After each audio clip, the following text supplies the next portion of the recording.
For this episode in the series, Critical Thinking in the Bible, I want to again ask you to imagine yourself in a hypothetical situation. In this case, you'll be living in the American Old West. There, that should make it easier to imagine.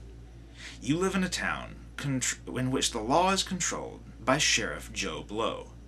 He not only enforces the law, as you would expect from a sheriff, he also makes it. He's decreed that anyone committing an act of horse thievery in his town will be executed at the next available opportunity. Surprisingly, though, one day Sheriff Blow's own horse is stolen from before his eyes. A man runs out of the local saloon drunk, jumps on his horse, and tries to ride away. However, he's so drunk he falls from the saddle, lands on his head, and dies.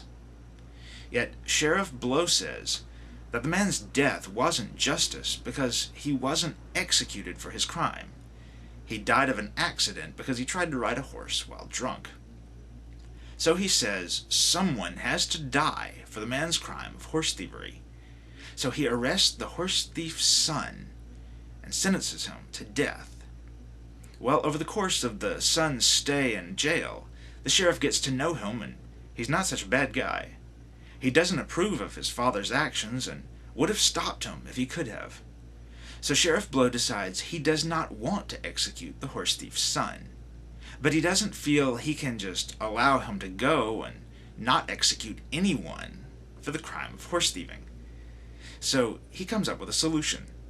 He takes all of the clothing from the horse thief's son and dresses up his very own son in them, after which he sends his son to the gallows and has him executed.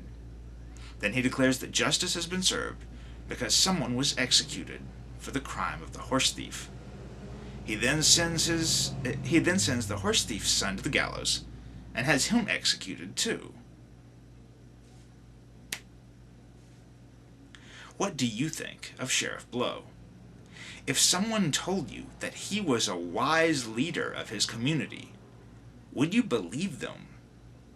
Well, what about if someone told you that a wise and loving God would behave in a way similar to Sheriff Blow?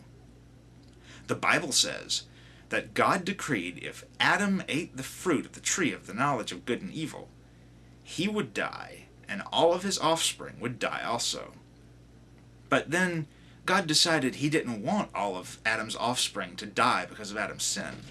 So he sent his own son to die in the place of Adam's offspring.